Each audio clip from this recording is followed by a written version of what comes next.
Deixa o pau torar, porque de qualquer jeito o povo vai falar.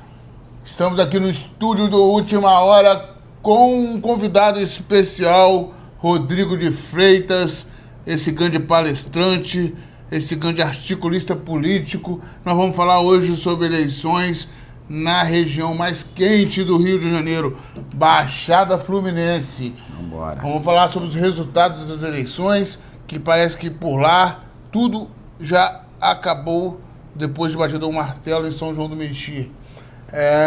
Tudo definido. Vamos começar por Caxias. Venceu com 54% dos votos Netinho Reis, mantendo a hegemonia da família Reis. Ele que é sobrinho do atual prefeito Wilson Reis e do ex-prefeito Washington Reis e dos irmãos também, que um é deputado federal, um deputado estadual, formando o clã Reis no estado do Rio de Janeiro.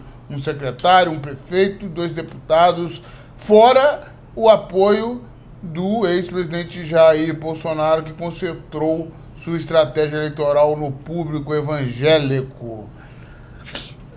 Zito, que começou em primeiro lugar, ele tem essa característica, né, de sempre começar nas últimas eleições em primeiro lugar na pesquisa, e como vai fluindo, parece que falta para ele um pouco de base, um pouco de candidatos a vereador e um pouco, talvez, de estrutura, né, financeira, né? Fala um pouco para ele como foi essa campanha lá em Caxias. Primeiro, agradecer sempre a oportunidade do Jornal Última Hora. Em Caxias, para quem é da região, quem é da Baixada, toda vez quando vai se aproximando o período eleitoral, que começam as especulações, o nome do ex-prefeito José Camilo dos Santos Zito sempre aparece em primeiro lugar nas pesquisas, porque as pesquisas são feitas de forma espontânea, não dão o nome de nenhum candidato. Então, como ele já foi prefeito 3 vezes da cidade, é uma figura muito conhecida, ele sempre... Muito querido, né? Muito querido, porque apesar da idade, ele continua, tem voto pra caramba. Também, então ele sempre desponta nas primeiras colocações durante esse período pré-eleitoral. Quando chega o período de campanha, onde as composições vão surgindo, né? As coligações vão sendo feitas, o ex-prefeito Zito, ele acaba não tendo uma quantidade boa de candidatos a vereador, e isso atrapalha um pouco ele. Já ao contrário, que vem acontecendo com o clã da família Reis. Força de agregado Reis, né? 16 partidos estavam com ele, né? Tinham 16 partidos, mais de 60% dos candidatos a vereadores estavam com ele, 27 dos vereadores de mandato dos 29 também faziam parte da coligação, fora todos os deputados estaduais e federais eleitos na cidade de Duque de Caxias, faziam parte do mesmo palanque. Então isso tudo foi um aglomerado de situações que fez com que a família continuasse essa hegemonia e que ganhasse aí mais 4 anos à frente do Poder Executivo da cidade. Agora vamos para Nova Iguaçu. Nova Iguaçu, que também teve um resultado surpreendente. Começou assim lá, né? Jacaré contando vantagem. Começou bem nas pesquisas, a pesquisa que estava na frente. E na reta final não aguentou o tranco da máquina do Rogério, junto com o Luizinho, junto com o Filipinho e demais. Aconteceu algo parecido com Caxias, né? A máquina realmente funcionou na reta final e deixou o Jacaré de volta da onde nunca saiu, que é a vida de empresário, a vida de... Não colou o discurso e o povo preferiu, com 74% dos votos, eleger Dudu Reira, o presidente da Câmara de Nova Iguaçu. Como que você vê essa campanha aí? O PT também não foi bem com o Toninho, apesar do apoio do Lindbergh, que já foi prefeito da cidade. O ex-prefeito também não foi bem, o Gama. Em Nova Iguaçu foi parecido, o cenário foi parecido com o de Caxias. Havia um candidato escolhido pelo atual prefeito, o Rogério Lisboa. Ele conseguiu trazer todos os deputados também da cidade, fizeram parte da mesma coligação, conseguiu reunir também a maior quantidade de partidos, ele tinha a maior coligação também, e prevaleceu, né, o poder da máquina. O prefeito Rogério Lisboa, que já tinha uma aprovação muito... Ele era um prefeito bem avaliado e acabou provando isso nas urnas, né? A população aprovou mais uma vez o trabalho que tem sido feito por enquanto ainda, o atual prefeito Rogério Lisboa, e com a força, né? Com a força da coligação, dos partidos, da quantidade de candidatos a vereadores. Isso tudo se uniu e conseguiu dar o Dudu Reina esse mandato de prefeito. Você acha que o resultado poderia ser diferente se essa crise aí na saúde, ligado aí ao nome do deputado Luizinho, tivesse ocorrido durante a eleição? Você acha que o resultado poderia ser diferente? Sim, acredito que principalmente por conta da mídia, né? A mídia iria bater muito em cima disso, porque o doutor Luizinho, ele é muito próximo ao governador Cláudio Castro, e o governador Cláudio Castro é do partido do Bolsonaro, então a gente vê muito isso. Partidos que têm algum tipo de ligação com o ex-presidente, eles acabam sendo alvo das principais televisões do país. Haja visto que em São João de Meriti foi a mesma coisa. Mas o caso foi grave. O caso não tem como esconder a contaminação de pessoas com HIV. Mas vamos lá. São João do Meriti, aconteceu algo diferente. A máquina política não funcionou lá. Nós cobrimos o evento de lançamento da candidatura do Valdeci e do Léo e do Léo também. Mas o do Valdeci, o lançamento da candidatura do Valdeci estava muito mais oponente, muito mais quadros políticos, prefeitos, deputados. Parece que lá teve uma reviravolta com o Léo Vieira. Você acha que o que ocorreu lá que a máquina não funcionou como ocorreu em Caxias e Nova Iguaçu? Eu acho que ali a estratégia e o principal cabo eleitoral do Valdeci da Saúde, que é o atual prefeito, o Dr. João, a estratégia do Dr. João como político, na minha opinião, foi completamente equivocada. O Dr. João, ele fechou unidades de saúde, enquanto municípios vizinhos estavam abrindo novas unidades. Caxias, por exemplo, municipalizou o Adão Pereira Nunes e reformou ele com ele aberto. E o prefeito Dr. João, ele teve uma estratégia de fechar as unidades para poder reformá-las. E não conseguiu entregar a população antes do período eleitoral. Fora essa situação toda que o Valdeci passou aí, com a Globo na cola dele. Então, eu acho que foi determinante para que a vitória do Léo Vieira tenha sido no primeiro turno. Eu não estou dizendo que o Léo Vieira não venceria, mas determinou a vitória no primeiro turno, todas essas situações. Não, e houve um fato atípico que foi a declaração do segundo turno, e logo depois de alguns dias a Justiça Eleitoral reconheceu a vitória no primeiro turno, e o Valdeci, num ato nobre, sim, abriu mão de fazer recurso eleitoral e reconheceu também a vitória do Léo Vieira, que foi muito combatido, inclusive pelo ex-prefeito Sandro Matos, né, que abriu... Foi as redes sociais, redes sociais, abriu lá a caixa de ferramenta, né, distribuiu... E ficou comprovado também que esse discurso que na última eleição deu certo, que é o discurso da violência, de combater as milícias, nessa eleição parece que não firmou, porque o candidato do Sandro Matos só bateu nessa questão. Teve o caso também em Caxias, que o terceiro colocado, o vice do Celso do Marcelo Alba, Dino, entrou com caveirão e tudo. Ficou uma eleição. Eu já vi o uso da máquina para um monte de coisa, mas para entrar em comunidade com caveirão foi a primeira vez. Mas só no Rio de Janeiro mesmo. Mas tem dessas coisas, né? O deputado estadual Marcelo Dino, antes de deputado, ele é policial militar e ele deve ter entrado aí com algum requerimento, pediu a utilização aí da escolta para poder fazer lá o uso do carro de som próximo a alguma comunidade que ele não tinha Vamos em frente. Acesso. Vamos em frente, porque o tempo é curto. Vamos fazer uma análise rápida. PP, 3 prefeituras. União, 2. União do Bacelar, 2. PL, 2. PT, 2. PT foi bem na Baixada. Reelegeu, já entrando Chaperi, aqui, né? Já entrando aqui, reelegeu a Fernanda Ultiveiras, que ela fez justamente isso que você falou aí.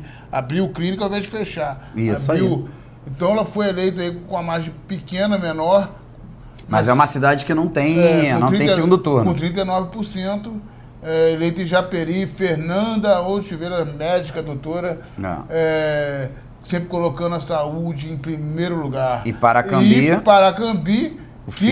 O deputado estadual... Que mostrou a força do André Siciliano, a força de conciliação do André, que está de parabéns, porque ele enfrentou nada mais, nada menos que um secretário de Estado, que é um deputado federal e que é a prefeita no exercício do mandato. Então, deputado parabéns, federal e a cunhada, né? O cunhado, né? O deputado...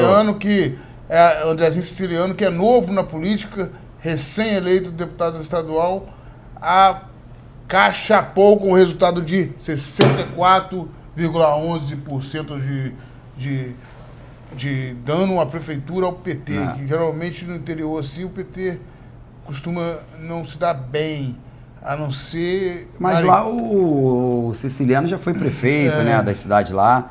É um PT mais light, não é? Mais conciliador, como você falou. Eu queria ressaltar aqui que, na minha opinião, eu até vi com surpresa a vitória do atual prefeito de Queimadas. O Glauco Kaiser, ele venceu o ex-prefeito Max Lemos, que foi prefeito 2 vezes, na reeleição. É uma das eleições mais disputadas da Baixada. Uma das mais disputadas. Ele, o Max Lemos, quando ele veio à reeleição, ele foi reeleito com, se eu não me engano, 93%, 94% na época. Muito bem avaliado. Conseguiu fazer o sucessor dele e de lá para cá ele vem obtendo só derrotas nas urnas. Tentou na última eleição contra o Rogério Lisboa, em Nova Iguaçu. Voltou agora candidato e também foi derrotado aí. Mas foi secretário de obra do Cláudio Castro e se elegeu deputado federal, tem seu mandato a cumprir, a sua missão a cumprir ainda com o povo de Queimados, apesar de não ter sido eleito no executivo e o povo ter reconhecido o trabalho do Glauco Kaiser com eleição apertada de 49,13%.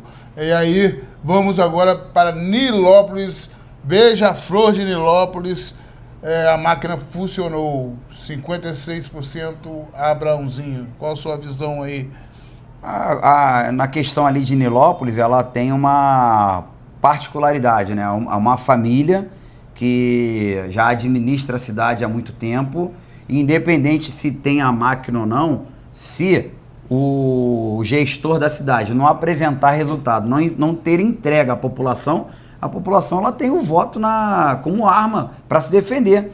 E como ele se reelegeu agora com 56%, eu acho que ele vem fazendo um bom trabalho e conseguiu impor com a força da máquina e se reeleger. Mesquita, o Maroto, 75% dos votos. E Magé Cosolino, 88% dos votos, 88,74%, acachapante a vitória dos dois municípios da Baixada Fluminense. Um é reeleição e o outro é indicação do sucessor. Em Mesquita, o Miranda, Renato Miranda é o deputado, como é que é o nome do prefeito? Jorge Miranda, desculpa. O Jorge Miranda é um prefeito muito bem avaliado. Ele que veio da iniciativa privada, ele conseguiu impor uma gestão diferenciada, valorizando ali os empreendedores locais, trazendo novidades. Muitos municípios vizinhos vão até Mesquita procurar lá, saber o que está sendo feito. E tá aí, foi a prova disso que o trabalho do Jorge Miranda foi tão bem feito que ele conseguiu eleger o seu sucessor com uma expressiva votação. E a família Gozolino mostrando mais uma vez a força que tem em Magé, né? Mas foi o que eu falei, se não tiver trabalho, a população ela tem... Da mesma forma, a máquina funcionou em Guapimirim, que tivemos uma vitória cachapante da Marina Rocha, que tem uma característica de vir sempre por partidos pequenos, né? Primeira vez foi eleita pelo PMB, Partido da Mulher Brasileira, e agora pelo Agir. Cachapante, não teve muita concorrência, realmente foi vereadora, secretária municipal, deputada estadual e reeleita prefeita Marina Rocha de Guapimirim. E aí outro caso bacana também de se avaliar é o Dr. Rubão, em Itaguaí, a cidade que teve mais candidatos praticamente ali da região, teve uns 5 ou 6 candidatos, todos fortes, e o Rubão se deu bem aí com 39% dos votos, reeleito sob júdice, porque a legislação fala que não pode ter 3 mandatos, e aí há uma interpretação aí de que, como ele era vereador e assumiu... um mandato tampão, né? Ele quis colocar assim. E a outra interpretação que não pode, porque houve o uso da máquina... Mas na tua opinião, ele tá indo pro 3º mandato? Na minha opinião, 6 meses não conta? Ele foi prefeito durante 6 meses. Na minha opinião pessoal... Jurídica. Não pode, porque houve, querendo ou não, o uso da máquina para a primeira eleição dele. Ele pode, apesar dele ter ficado 6 meses só como prefeito, né? Prefeito. Mas foi empossado. Agora, você sabe que cabeça de juiz e bunda de neném pode se esperar tudo, né? Existem brechas nas leis. Então vamos para finalizar. Para finalizar, vamos falar da cidade também. Essa como falar das duas últimas cidades que faltam falar, que é Seropédica e Belfor Roxo. Hoje a máquina não funcionou, onde a indicação não funcionou. Eu posso te dizer que eu fiquei surpreso da vitória do Márcio Canela, não surpreso dele ter vencido, mas de ter vencido no primeiro turno, porque eu sou do município vizinho, sou do Duque de Caxias, e para quem conheceu o Belfor Roxo antes da gestão do Vaguinho, vê que realmente houve uma transformação. Mas como o candidato opositor era o atual vice-prefeito, né, que rompeu, a gente pode ver que realmente o Canela foi um cara que conseguiu fazer com que o Vaguinho tivesse sido eleito e ter sido reeleito. Eu acho ele que foi um vice de respeito. O problema ali é que ele não conseguiu transferir os votos dele para o Matheus Vaguinho, que foi uma união que deu certo. Tanto a Daniela do Vaguinho como o Márcio Canela, um foi o mais votado deputado estadual e o outro mais votado deputado federal, e os dois resolveram um ficar com o Bolsonaro, o outro com o Lula, e colocou Belfor Roxo no mapa do Brasil, né, cara? Porque antes ninguém falava em Belfor Roxo, hoje todo mundo do Brasil conhece Belfor Roxo. O presidente esteve lá várias vezes, O presidente esteve lá, o Bolsonaro esteve lá também. E, para finalizar, Seropédica, que ganhou o professor Lucas. Talvez seja a influência da Universidade Federal lá, por ter uma Universidade Federal lá, o FRRJ. Ele era vereador, né? Eu não tenho muita informação sobre o professor, mas ganhou a máquina. Ganhou da máquina, então. Ganhou da máquina. Foi aquilo que eu falei, né? A população ela tem a arma na mão para se defender. Então, se não apresentou um bom trabalho, não foi bem avaliado, passa a vez para outro e... Numa avaliação geral, então, a região mais importante do Rio de Janeiro, economicamente e demograficamente... O que ficou muito em evidência é que as cidades com mais de 200 mil eleitores que tinham capacidade para ter segundo turno, nenhuma teve. Então, acho que é a primeira vez que na Baixada que acontece isso, não ter segundo turno nas cidades com mais de 200 mil eleitores. Então, parabéns a todos os ganhadores, parabéns também a todos os derrotados que fizeram o seu papel de participar democraticamente das eleições. E deixa o pau torar, porque de qualquer jeito o povo vai falar. Deixa a sua opinião.